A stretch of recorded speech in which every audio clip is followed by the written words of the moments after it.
Hot అంశాలపై debate news బెంచ్కి స్వాగతం. దేశంలో రాష్ట్రంలో జరుగుతున్న పరిణామాలు, వాటి వెనకాల ఉన్నటువంటి రెండవ కోణాలు, దీనికి సంబంధించి మాట్లాడేందుకు ప్రస్తుతం మనతో పాటు ఉన్నారు లక్ష్మణ్, రాజకీయ విశ్లేషకులు. నమస్తే అండి. నమస్తే. ఈ బీసీలకి సంబంధించిన అత్యాచారాల నిరోధక చట్టం అన్నటువంటిది అకస్మాత్తుగా తెర మీదకి వచ్చింది. ఎన్నికల ముందు ఇచ్చిన హామీ అమలు చేయబోతున్నారు అన్నటువంటిది. ఏదైతే శిక్ష 6 నెలల నుంచి 5 సంవత్సరాల దాకా వాళ్ళని గనక అవమానించిన, కులపరంగా వేరు చేసి చూసిన అన్నది, ఇది ఎంతవరకు సాధ్యమవుతుంది అనుకుంటున్నారు? అంటే చట్టము చేయడానికి అది రాష్ట్ర పరిధిలోనే చేస్తారు కాబట్టి అసెంబ్లీలో పాస్ అయ్యే మెజారిటీ పాస్ అవుతుంది. ఒకవేళ మండలిలో పాస్ కాకపోతే తిరస్కరించినా కూడా మళ్ళీ రెండోసారి పంపిస్తారు, మళ్ళీ పాస్ అయ్యే అవకాశం ఉంటుంది. కాకపోతే ఏంటంటే అమలులో సాధ్యమవుతుందా? చట్టం అయితే అవుతుంది అనుకుందాం, ఎందుకంటే ప్రభుత్వం చేతిలో ఉంటుంది కాబట్టి. అమలులో ఎంతవరకు సాధ్యం అవుతుంది అనేది చూడాలి. చట్టంలో మీరు అన్నట్టు ఏంటంటే శిక్షలు ఉంటాయి, లేదు వచ్చి ఫిర్యాదు చేస్తూనే ఫిర్యాదు విచారణ కాకుండా వెంటనే ఎఫ్ఐఆర్ నమోదు చేయాలని కూడా ఉంది దాంట్లో. అంటే డ్రాఫ్టింగ్ అయితే కొంత సమాచారం ఏదో పత్రికల్లో చూసి చెప్తున్నాను. మామూలుగా అయితే సుప్రీంకోర్టు ఆర్డర్ ప్రకారము ఎవరైనా సరే ఒక ఫిర్యాదు తీసుకొచ్చి పోలీస్ స్టేషన్కి వస్తే ముందు ఎఫ్ఐఆర్ కట్టాలనే ఆదేశాలు ఉన్నాయి. అది ఎవరైనా కానీ కట్టిన తర్వాత మళ్ళీ విచారణ, ఆ ఎఫ్ఐఆర్ను తిరస్కరించవచ్చు, లేకపోతే దాని మీద చర్యలు తీసుకొని కోర్టుకు తెలియజేయవచ్చు అని ఉంది. ఇక్కడ ఇప్పుడు ఎస్సీ ఎస్టీలకు ఉన్నటువంటి రాజ్యాంగ చట్టంలోని ప్రొవిజన్ వేరు. ఇప్పుడు బీసీలకు కేవలం రాష్ట్ర పరిధిలో పెడితే మరి అది ఎవరైనా కోర్టులో ఛాలెంజ్ చేస్తే నిలబడుతుందా లేదా అని కూడా చూడాలి. ఛాలెంజ్ చేయకుండా ఎందుకుంటారు? ఎవరో ఒకరు ఛాలెంజ్ చేస్తారు కదా దాని మీద కోర్టులో, రాష్ట్ర పరిధిలో ఇది చేయవచ్చా చేయకూడదా అని. రాజ్యాంగంలో ఎక్కడ లేదు ఆ అంశము. లేని అంశాన్ని తీసుకొచ్చారు అనుకోండి, కొన్ని పార్లమెంట్లో ఏమన్నా పెట్టి రాజ్యాంగ సవరణ చేసి బిల్లు పెట్టి బీసీల విషయంలో ఎస్సీ ఎస్టీలకు మాదిరిగానే వీళ్ళు కూడా వర్తిస్తుంది అని ఒక చట్టం చేయగలిగితే అది అమలు చేయడానికి వీలు ఉంటుందేమో. కానీ రాష్ట్ర పరిధిలో అన్నది, నేనైతే కేవలం ఓటర్లను ఆకర్షించుకుని, అంటే బీసీ ఓటర్లు ఎక్కువ శాతం ఉన్నారు కాబట్టి రాష్ట్రంలో 52% మించి ఉన్నారు. సో బీసీ ఓటర్లను ఆకర్షించుకోవడం అనే ప్రయత్నంలో భాగంగానే బిల్లు పెట్టవచ్చు అనుకుంటున్నాను. పెట్టినా కూడా ఇక్కడ పవర్ ఎవరి చేతిలో ఉంటున్నది? ఇప్పుడు రాష్ట్రంలో కొన్ని చోట్ల బీసీలు మెజారిటీ ఉన్నా కూడా అక్కడ ఎవరు పోటీ చేస్తున్నారు, ఎవరు గెలుస్తున్నారు? కేవలం 2 సామాజిక వర్గాలకు వాళ్ళ యొక్క పిడికిల్లోకి వెళ్ళిపోయింది ఆంధ్రప్రదేశ్. అది విముక్తి కావడం అనేది అంత ఈజీగా అయితే కాదు, చాలా సమయం పట్టొచ్చేమో. ఎందుకు అంటే బీసీలలో కానీ లేకపోతే ఇతర సామాజిక వర్గాల్లో కానీ చైతన్యం లేదు, తిరుగుబాటు లేదు, ప్రశ్నించడం లేదు, భయపడిపోతున్నారు, ఓట్లేస్తున్నారు, సో గెలుచుకుంటున్నారు. వాళ్ళే అధికారంలోకి వస్తున్నారు. ఇటు తిప్పి అటు తిప్పి ఇటు వాళ్ళే వస్తారు. ఇక్కడ మరి అలాంటప్పుడు అధికారంలో లేనప్పుడు నువ్వు చట్టం తీసుకొస్తే రేపొద్దున లోకల్గా ఏదైనా జరిగింది అనుకోండి, ఆ లోకల్గా ఉండే ఎమ్మెల్యే దగ్గరికి పోయి బతంలాడుకోవాలా, ఈ చట్ట ప్రకారం నాకు కేసు పెడతా, యాక్షన్ తీసుకోమని చెప్పండి పోలీసులకు అని. లేకపోతే ఫిర్యాదు కూడా తీసుకోరే పోలీసులు, తీసుకుంటారా? ఇప్పుడు ఇప్పటికే ఎమ్మెల్యేలు కానీ మంత్రులు కానీ ఏదైనా ఇష్యూ వస్తే మా దృష్టికి తేకుండా మీరు కేసు కట్టద్దు అని ఆ వచ్చిన సిఐలో, ఎస్ఐలకో, డిఎస్పీలకో చెప్తున్నారు. చెప్తున్నప్పుడు నీకు ఇప్పుడు మళ్ళీ ఎవరి పరిధిలోకి వెళ్ళిపోతుంది అంత చట్టం? మళ్ళీ వాళ్ళ పరిధిలోకి వెళ్ళిపోతుంది. అయ్యా అది కాదు ముందు కావాల్సింది. ఇప్పుడు ఎవరు బీసీలను అవమానపరిచి తిడుతున్నారు మరి బహిరంగంగా? అనగదొక్కుతున్నాడు. అవమానపరచడం, తిట్టడం లేదు. దిశలు హాయిగా బతుకుతున్నారు, వ్యాపారాలు చేసుకుంటున్నారు, చేనేత కార్మికులు చేనేత పనులు చేసుకుంటున్నారు, సమాజంలో జీవిస్తున్నారు. కాకపోతే ఏంటి, వాళ్ళని రాజకీయంగా ముందుకు రానియటం లేదు. ముందుకు రావాలి అంటే దగ్గర తీసుకోవాలి. పేరుకు ఏదో ఒక సీటు 2 సీట్లు ఇచ్చామని చెప్పుకోవడం, దాన్ని గొప్పగా ప్రచారం చేసుకోవటం తప్ప ప్రయోజనం లేదు. నా అభిప్రాయం అయితే బీసీలకు రాజకీయ అధికారం వస్తే తప్ప ఇది జరిగే పని కాదు. ఊరికే చట్టం ఏదో నామమాత్రం ఏదో బీసీలను అట్రాక్ట్ చేసుకోవడానికి పెడతారని నేను అనుకుంటున్నాను. ఏంటంటే ఈ చట్టం వాస్తవంగా ఇదివరకు దిశా చట్టం రాష్ట్ర ప్రభుత్వం చేసింది. ఆల్రెడీ మహిళా పోలీస్ స్టేషన్లు ఉండగా వాటిని దిశా పోలీస్ స్టేషన్లుగా మార్చి ఓ ప్రత్యేక న్యాయస్థానం పెడతాం, ప్రత్యేక పోలీసులని. అయితే దాన్ని కేంద్ర ప్రభుత్వం అప్రూవ్ చేయలేదు.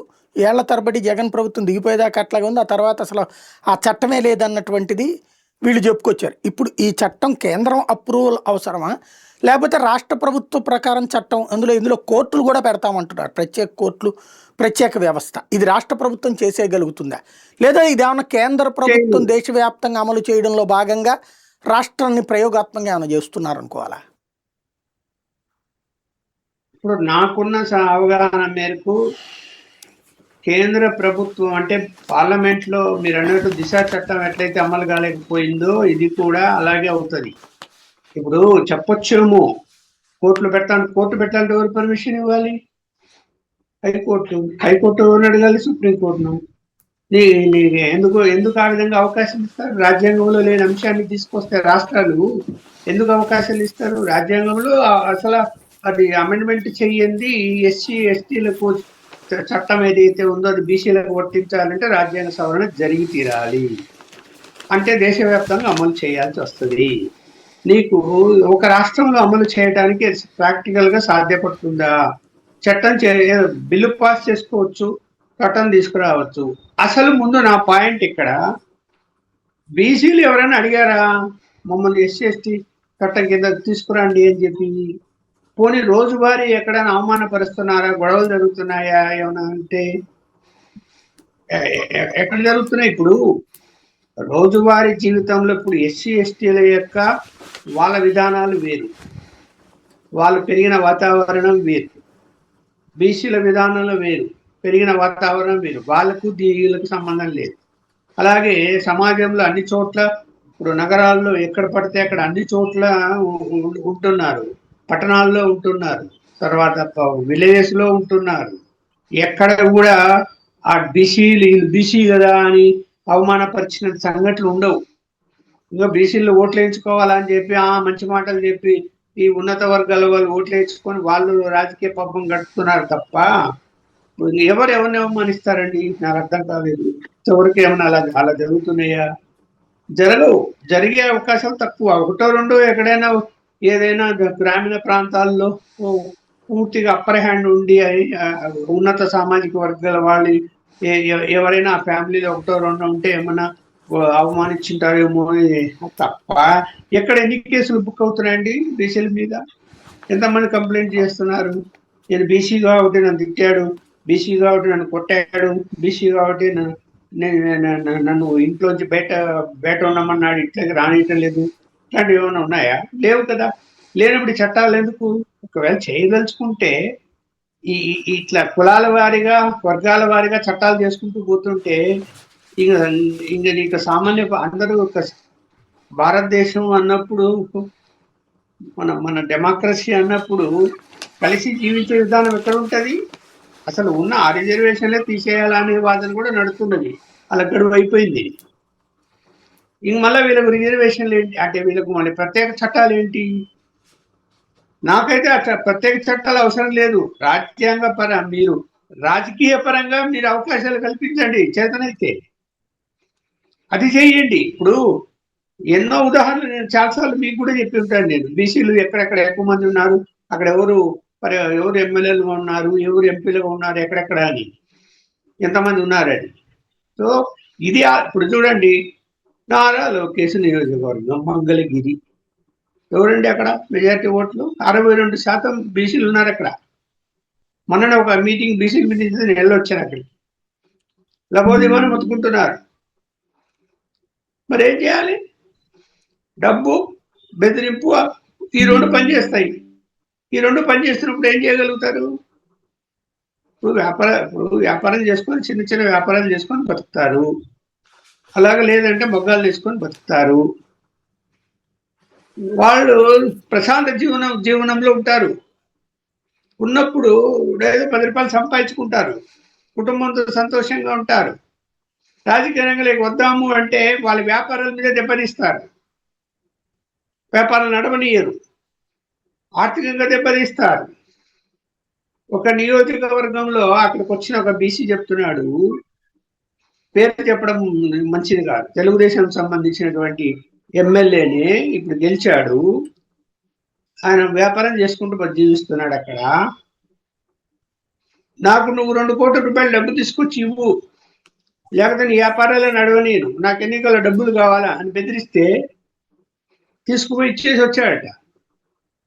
తిరిగి ఇస్తానన్నా అంట. ఇప్పటికీ తిరిగి ఇవ్వలేదు. అడిగే దమ్ములు లేవు తిరిగి.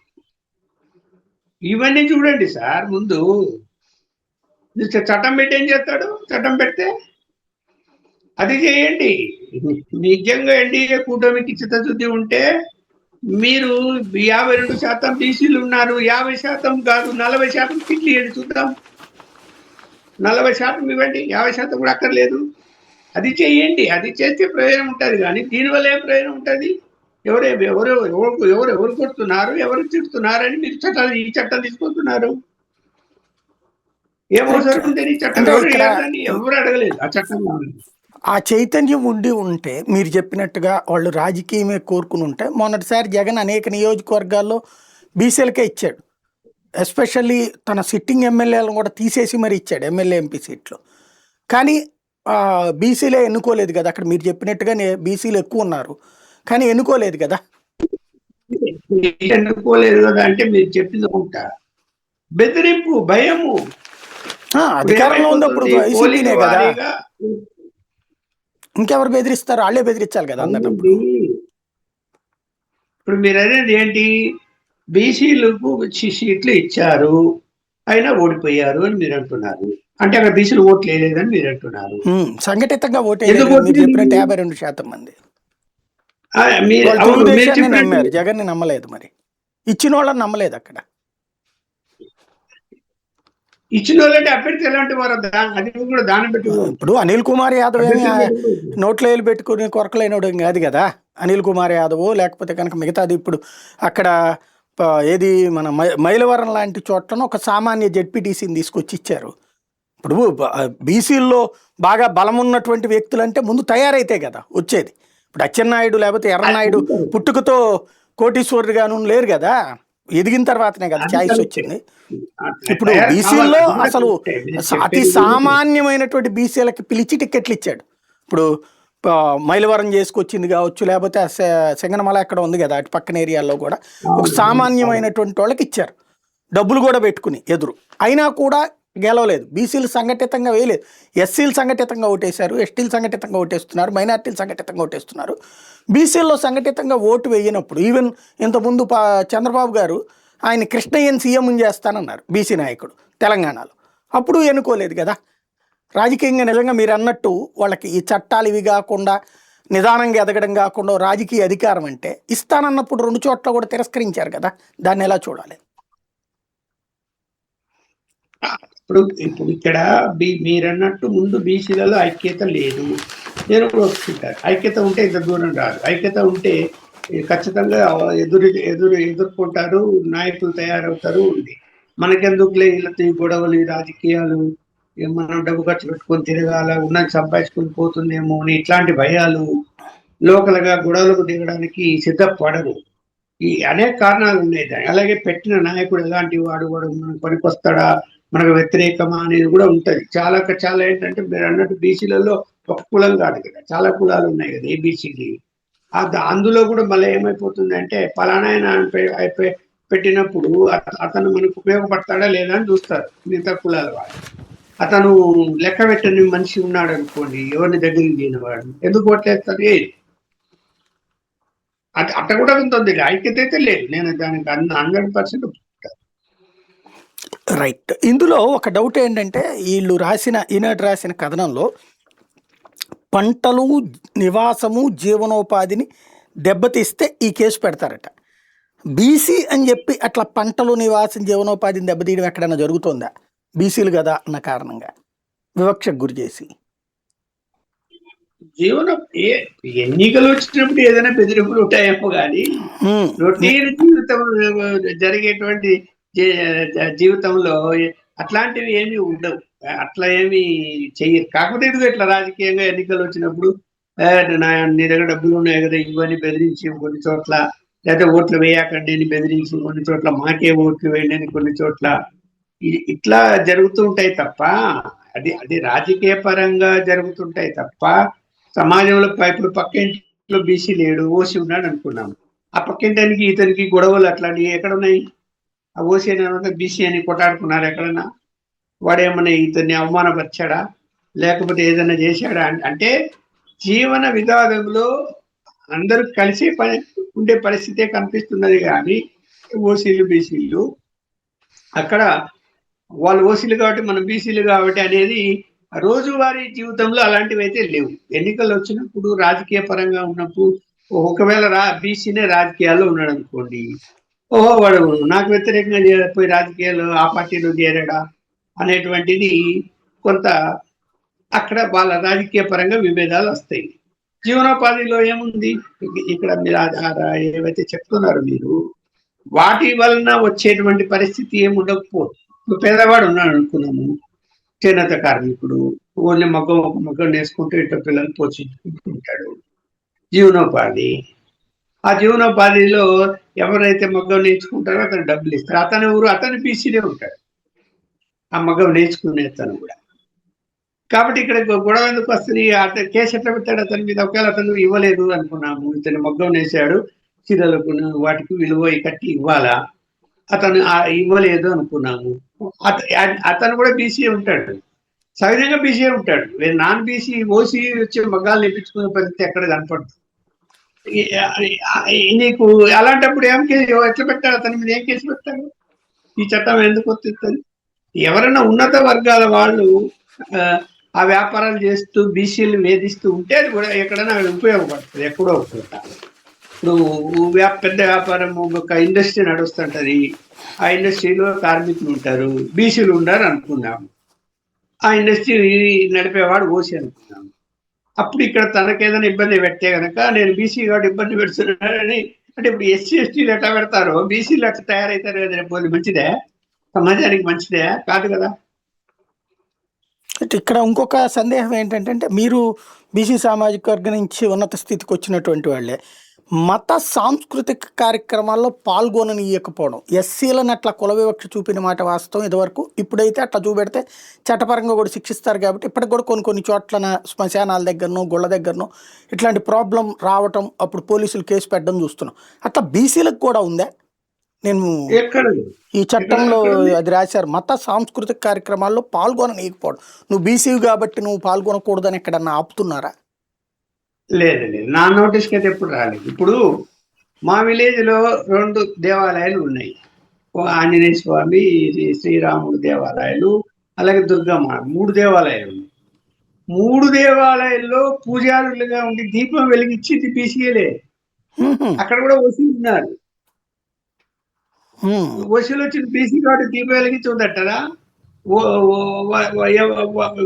ఆ దేవాలయాల సంరక్షణ అంతా బీసీలే చేసేది. ఇప్పటికి కూడా ఊర్లో ఓసీలు చాలా మంది ఉన్నారు.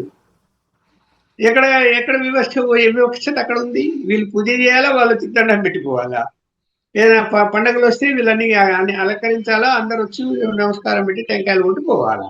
ఎవరెవరైనా బీసీ కాబట్టి ఇక్కడ ఏంటి ఇక్కడ నువ్వు చేస్తున్నావా అని చెప్పి ఎందుకని అంటారా? బీసీలకు ఈ యొక్క సాంస్కృతిక లేకపోతే ధార్మిక కార్యక్రమాలకు సంబంధించి ఎక్కడ కూడా అలాంటి వివక్షత నా దృష్టికి అయితే రాలేదు ఇప్పుడు వరకు. రైట్. మరొక కీలకమైన అంశం, బావులు, రహదారులు, ఘాట్లు, శ్మశానాలు, ఆలయాలు వంటి ప్రదేశాల వినియోగాన్ని నిరోధించడం, అక్కడి ప్రవేశాన్ని అడ్డుకోవడం. అంటే బీసీ అన్న పేరుతో, బీసీ అన్న కారణంగా వివక్ష చూపెట్టి అట్లాంటివి ఏమైనా జరుగుతున్నాయా? ఏదైనా స్నానఘట్టంలో మీరు బీసీలు స్నానం చేయడానికి వీల్లేదు, ఈ రోడ్డు బీసీలు రావడానికి వీల్లేదు, ఈ బావిలో బీసీలు నీళ్లు తోడుకోవడానికి వీల్లేదు, ఈ శ్మశానంలో బీసీలు అంత్యక్రియలు చేయడానికి వీల్లేదు లాంటివి ఎక్కడన్నా జరుగుతున్నాయా? ఎక్కడ లేవు. మరి విచిత్రంగా ఉంది ఆ చట్టంలో అవన్నీ ఎందుకు పెడుతున్నారు? ఎక్కడైనా ఉంది అట్లా? అదే నాకు అర్థం కాలేదు, మీకే తెలియాలి, మీరు కుల సంఘాల మీటింగుల్లో కూడా పాల్గొంటారు కాబట్టి. నగరాలు విలేజ్ నుంచి వచ్చిన నేను కూడా, మా విలేజ్ కూడా బావి ఉంది, బావిలో నీళ్లు నేను కూడా పోయి తోడుకొచ్చేవాడిని. అందరూ వచ్చుతారు, తోడుకొని పోతారు. కాకపోతే ఏంటంటే ఎస్సీ ఎస్టీలు బావి మీదకి ఎక్కకుండా వచ్చి అక్కడ బిందెలు అక్కడ పెడతారు. అంటే అక్కడ పెడితే మనం పైకి నీళ్లు తీసి వాళ్ళకి పోస్తాం, వాళ్ళు ఎత్తుకొని పోతారు. వాళ్ళు దాని మీదకి ఎక్కకుండా ఇంతకుముందు ఉండేది. సరే ఇప్పుడు బావులు కూడా లేవు, కుళాయిలు పెట్టేశారు, ఊరికి ట్యాంక్ కట్టారు, నీళ్ళు వచ్చాయి, అందరూ వాళ్ళ ఎస్సీ కాలనీలు కూడా నీళ్ళు పోతున్నాయి, కుళాయిలు పెట్టారు. ఇప్పుడు ఆ సమస్య అంటూ లేదు. పూర్వం నేను చిన్నప్పుడు చూసింది నేను చెప్తున్నా ఇక్కడ. అంతే తప్ప ఇప్పుడు ఎక్కడైనా విలేజెస్ లో అలాంటి వాతావరణం కానీ, పోనీ అలాంటి కేసులు కానీ, అలాంటిది ఏమైనా పేపర్లో కానీ మీడియాలో కానీ వచ్చాయంటే రాలేదు కదా ఇప్పటి వరకు. ఎక్కడ అట్లా జరుగుతున్నట్టు బీసీ కాబట్టి ఇప్పుడు అదే శ్మశాన వాటికలు మేము వెళ్ళినట్టు, శ్మశాన వాటికలు బీసీ కాబట్టి ఇక్కడ వద్దు అని చెప్పి ఎక్కడ ఉంది అక్కడ? ఇప్పుడు నగరాల్లో అయితే అసలు లేదు. పల్లెల్లో ఎవరైనా పల్లెల్లో కూడా లేదు. ఎక్కడుంది? ఏం లేదు. అక్కడ కూడా ఒక సర్టన్ ప్లేస్ కేటాయించింటారు, ఆ ప్లేస్ లో అందరూ అక్కడనే చేస్తారు సంస్కారం. మరి ఎక్కడ ఉంది ఇప్పుడు? ఎందుకో అవన్నీ ఇప్పుడు ఎస్సీ ఎస్టీ యాక్ట్ కాపీ కొట్టి పెడుతున్నారంటే ఎక్కడుంది? ఒకవేళ ఎక్కడన్నా ఏదైనా వివక్షత కనిపిస్తుందంటే ఎస్సీ ఎస్టీలు అంటే గిరిజనుల విషయంలో, హరిజనుల విషయంలోనే ఇంకా ఇప్పటికీ మీరు అన్నట్టు ఇంకా పల్లెల్లో కొన్ని చోట్ల అలాంటి వాతావరణం ఉంది. కానీ బీసీల విషయంలో ఎక్కడుందండి అలాంటి వాతావరణం? నాకైతే అర్థమే కాలేదు. మరి ఎందుకు అవన్నీ పెడుతున్నారు చట్టంలో? అంటే లేండి ఇంకా ఈ యొక్క సమాజాన్ని విడదీస్తున్నారా ఏంటి వీళ్ళు? కలిసి జీవించే విధానాన్ని విడదీస్తున్నారా? లేని చట్టాన్ని కల్పిస్తే రేపొద్దున అనవసర కేసులు పెట్టే పరిస్థితి వస్తుంది కదా. చిన్న చిన్న విషయాలకు కూడా వారి వ్యక్తిగత కక్షలు ఉంటాయి. పోయి తప్పుడు కేసులు పెట్టి ఇప్పుడు అలాగే ఎస్సీ ఎస్టీలు తప్పుడు కేసులు పెడుతున్నారని చెప్పి ఆరోపణలు వస్తున్నాయి కదా. అమ్మో వాళ్ళు జోలికి పోవాలంటే భయము, మనం ఏదైనా మామూలుగా మాట్లాడినా కూడా, మనం వాళ్ళకి వ్యతిరేకంగా చేసినా కూడా మన మీద పోయి నన్ను తిట్టాడు అని చెప్పి కేసు పెడతారు అని చెప్పి భయపడుతున్నారు సమాజంలో. ఇవాళ మీరు 52% ఉన్నటువంటి బీసీలకు ఆ చట్టం వర్తిస్తే రేపొద్దున ఇలాంటి తప్పుడు కేసులకు ఆస్కారం ఎవరు ఇచ్చినట్టు? రాజకీయంగా మీరు ఇచ్చినట్టే కదా. అది కరెక్టేనా? సమాజ విషయానికి దారి తీస్తుందేమో అని నేనైతే అనుకుంటున్నాను. మహిళల మీద లైంగిక వేధింపులు లేదా దాడులకు పాల్పడడం, బీసీ కాబట్టి అని మహిళల పట్ల అట్లాంటివి ఏమైనా జరుగుతున్నాయా ఎక్కడన్నా? ఎవరి మీద జరగవండి. ఎందుకు జరుగుతాయి అట్లా? బీసీ కాబట్టి అని. ఇప్పుడు ఆధునీకరణ అయిన అంటే ఇప్పుడు ఇవాళ సమాజము, మనము ఈ ఇంటర్నెట్ వచ్చి, మొబైల్ ఫోన్ వచ్చి, విలేజ్ లో ప్రతి ఒక్కరికి ఫోన్ ఉండే పరిస్థితులు వచ్చి, అందరూ కలిసి జీవించే విధానంలో ఇప్పుడు బస్సులో కూడా వెళ్తుంది. అసలు వాళ్ళు ఎవరేం క్యాస్టో, ఎవరేం కులమో ఎవరికి తెలియదు. అన్ని చోట్ల అందరూ సమానంగానే వెళ్తుంటారు. ఇప్పుడు చదువుతున్నారు, అన్ని చేస్తున్నారు. విలేజెస్ లో మాత్రమే, టౌన్ లో అట్లా ఐడెంటిఫై చేయడం కష్టం. విలేజెస్ లో మాత్రం చేయగలుగుతారు ఎస్సీ ఎస్టీల విషయంలో. బీసీల విషయంలో ఆ సమస్య ఎక్కడ వస్తుంది? ఎక్కడ మహిళలు ఇప్పుడు మహిళల మీద అత్యాచారాలు అంటే ఎస్సీ ఎస్టీ బీసీ అని కాదు, ఎవరి మీద అయినా చేస్తారు. ఆ కేసులు బుక్ అవుతూ ఉంటాయి. క్యాస్ట్ పరంగా కాదు కదా జరిగేది. అలాంటివి జరిగేది సమాజంలో ఇవాళ అనేక రుగ్మతల వలన ఏంటి, గంజాయి వస్తున్నది, తీసుకొచ్చారు, దాన్ని కంట్రోల్ చేయలేకపోతున్నారు. లిక్కర్ నాసిరకం లిక్కర్ వస్తున్నది. తర్వాత ఇదే ఈ మత్తు పదార్థాలు వస్తున్నాయి.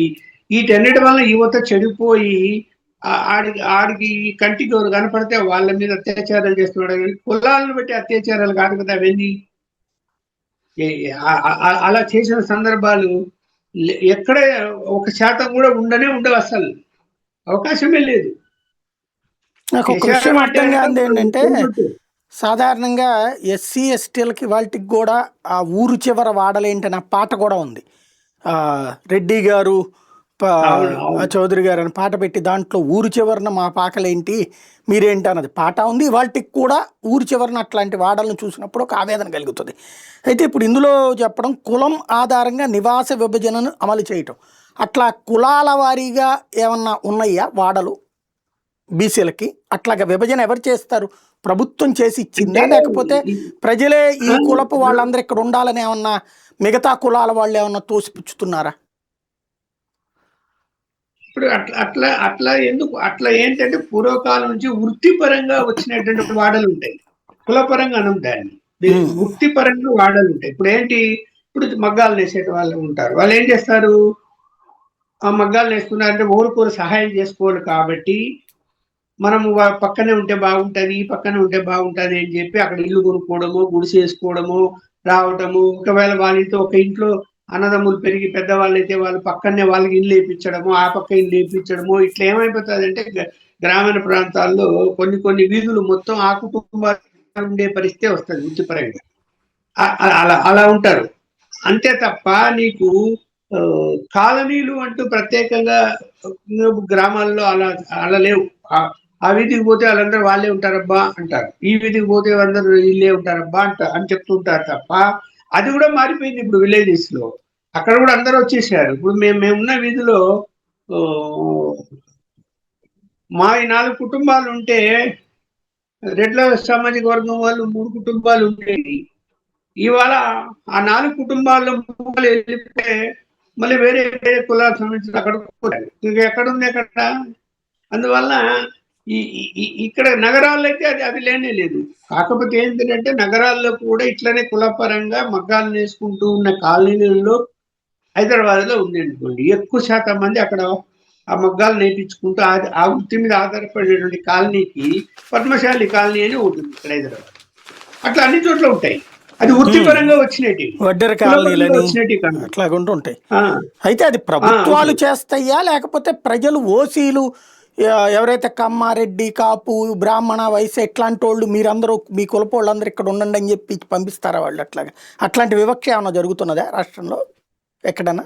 ఇప్పుడు ఇప్పుడు ఆచారాలు సంప్రదాయాలను బట్టి ఆ ఏరియాలు ఏర్పడతాయి. ఇప్పుడు బ్రాహ్మణ్స్ ఉన్నారనుకోండి, వాళ్ళంతా కూడా ఒక ఒక ఒక ఒక వీధిలోనే ఎక్కువ శాతం చాలా చోట్ల కనబడతారు. ఎందుకు?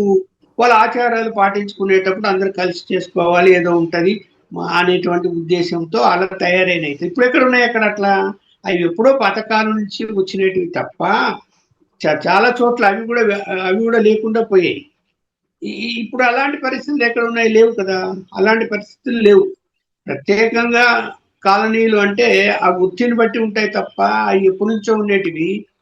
ఇప్పుడు అలాంటి ఆలోచన చేసి మనందరం పోయి ఒక చోటనే ఇల్లు కట్టుకున్నాము అనేది ఎవరున్నారు? ఇప్పుడు పిల్లలు చదువుకుంటున్నారు, ఉద్యోగాలు వస్తున్నాయి, నగరాలకు వెళ్ళిపోతున్నారు, లేదంటే విదేశాలకు వెళ్ళిపోతున్నారు తప్ప అక్కడ నీకు జీవించే పరిస్థితి ఎక్కడుంది?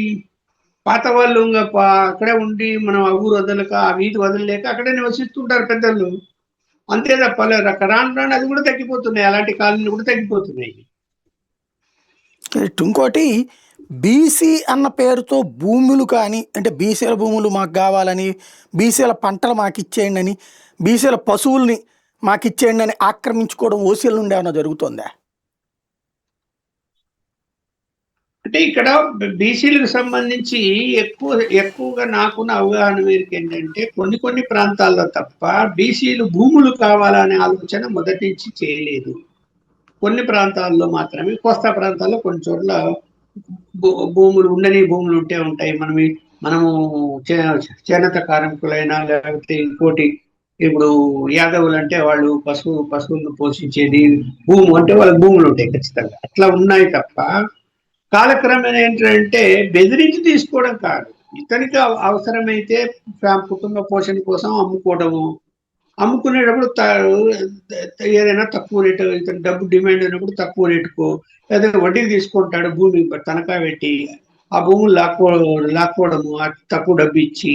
అట్లా పల్లెలలో కొన్ని చోట్ల అక్కడక్కడ జరిగినవి వచ్చాయి తప్ప ఇప్పుడు రాజకీయంగా ఏంటంటే బెదిరింపులు అంటే వస్తాయి. ఇప్పుడు నేను మొన్న ఎన్నికల ముందు ధర్మవరం నియోజకవర్గంలో ఒక విలేజ్కి వెళ్ళాను. అక్కడంతా బీసీలు ఉంటారు. ఒక బీసీ ఆయన వచ్చి ఏడ్చి చెప్పాడు, ఎమ్మెల్యే పిఏ బెదిరించి 10 లక్షలు ఎకరా చేసి ఎకరా 10 లక్షలు విలువ ఉంటే కేవలం 2 లక్షలు ఇస్తాము, రిజిస్టర్ జిల్లా అంటే ఊరు దాటిపోవాలి, బెదిరిస్తే 3 ఎకరాలు కావాలని పిఏ బెదిరించాడట. బెదిరిస్తే ఊర్లో అందరికీ చెప్పాడు, కానీ ఎవరు కూడా వద్దు, గొడవ పెట్టుకోవద్దు వాళ్ళతో, మనకెందుకు అని చెప్పి భయపడిపోయి రాపిచ్చేశాడు. ఏడ్చి చెప్తున్నాడు కన్నీళ్ళు పెట్టుకుని. అట్లా ఉంటాయి అక్కడక్కడ ఉంటాయి. ఇప్పుడు మీకెందుకు పొలాలు, మీరు వ్యాపారం చేసుకుంటున్నారు కదా అని చెప్పి ఉన్నత సామాజిక వర్గాలు బెదిరించేవి ఉన్నాయి, భూములు రాయించుకునే పరిస్థితులు కూడా ఉన్నాయి, లేకుండా ఏం పోలేదు. రైట్. చట్టబద్ధ అధికారం లేదా పరిహారం లేకుండా ఇల్లు భూమి నుంచి బలవంతంగా తొలగిస్తే కూడా ఈ చట్టం వర్తిస్తుందంట, భూసేకరణ లాంటి చేసేటప్పుడు.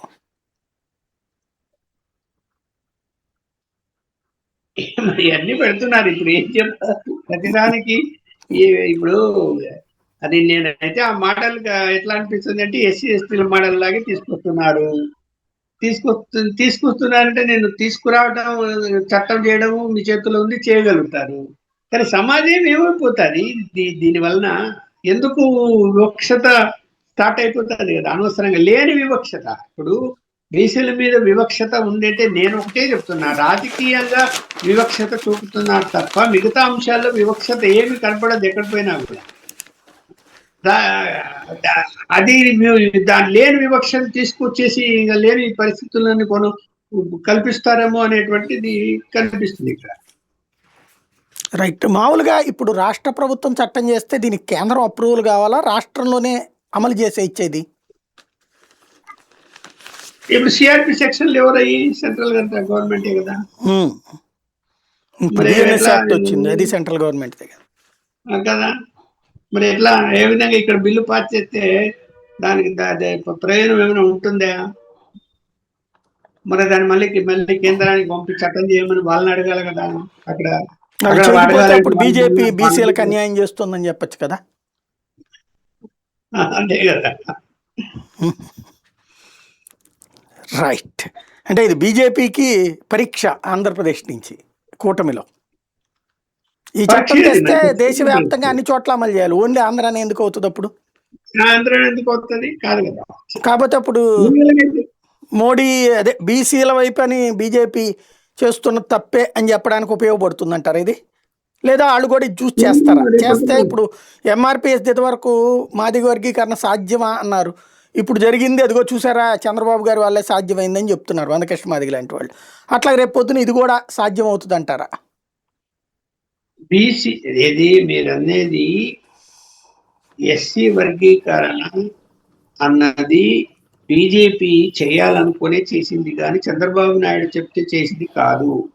ఎన్నికల ముందు వాళ్ళు మామూలుగానే వాగ్దానం చేశారు. హైదరాబాద్ లో కూడా ప్రధానమంత్రి గారు అమిత్ షా గారు కూడా ఇక్కడ చెప్పారు ఎన్నికల ముందు ప్రచారంలో, మేము వర్గీకరణ చేస్తాము అని. అప్పుడు చంద్రబాబు వచ్చి చెప్పాడు హైదరాబాద్ లో. చంద్రబాబుతో ఏమిటి సంబంధం లేదు అక్కడ. వాళ్ళు చాలా కాలం నుంచి అడుగుతున్నారు, దాన్ని పరిశీలించి మేము చేస్తాము అనుకున్నారు, ప్రకటించారు, చేయగలిగారు. అది ఏబిసిడి. ఇప్పుడు బీసీలలో ఏబిసిడి ఉన్నట్టు ఎస్సీలలో కూడా రకరకాల వాళ్ళలో కూడా కులాలు ఉన్నాయి కాబట్టి వర్గీకరణ తీసుకొచ్చి మరీ అందులో అణచబడి ఉన్నటువంటి కులాన్ని పైకి ఏ గ్రూప్ లో తీసుకురావడం వల్ల ప్రయోజనం ఉంటుంది, అతను ఆర్థికంగాను లేకపోతే విద్యాపరంగాను ముందుకు రాగలుగుతాడు.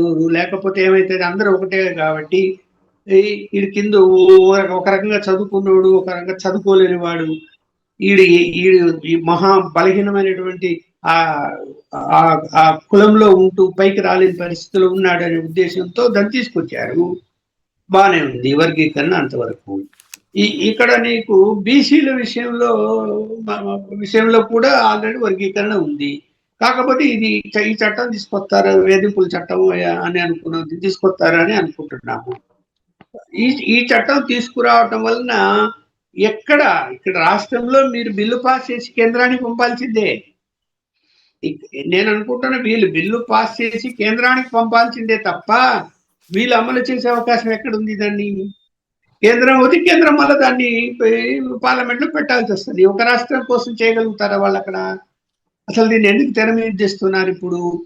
ఇప్పుడు రాజకీయ పరంగా ఆలోచించడం బీజేపీని ఎదుర్కొని పెట్టాలని ఏమైనా ఆలోచనలో ఏమన్నా ఈ చంద్రబాబు నాయుడు గారు ఉన్నారా అని కూడా వస్తుంది కదా, ఆయన ఉన్నారేమో అని. Right. Thank you very much అండి. ఇది ప్రధానమైనటువంటి అంశం. బీసీల పైన అత్యాచారాల నిరోధక చట్టం, ఎస్సీ ఎస్టీ అత్యాచారాల నిరోధక చట్టం తరాలు ఒక చట్టాన్ని తీసుకురావాలన్నటువంటిది బాబు సర్కార్ ఆలోచన. ఈ విషయాన్ని ఈనాడు ప్రొజెక్ట్ చేసుకొచ్చింది. బట్ ఆ చట్టం అమలుకు సంబంధించినటువంటి అంశాలు, వాటి వెనకాల ఉన్నటువంటి వాస్తవాలు గ్రౌండ్ లెవెల్లో ఉన్నది ఇది. మరి ఎందుకు జరుగుతోంది, ఏం జరుగుతోంది, ఎలా దీన్ని అమలు చేస్తారు, ఏం అమలు చేయబోతున్నారు, ఇది రాబోయే రోజుల్లో తేలబోతోంది. ఏం జరుగుతుందో చూద్దాం.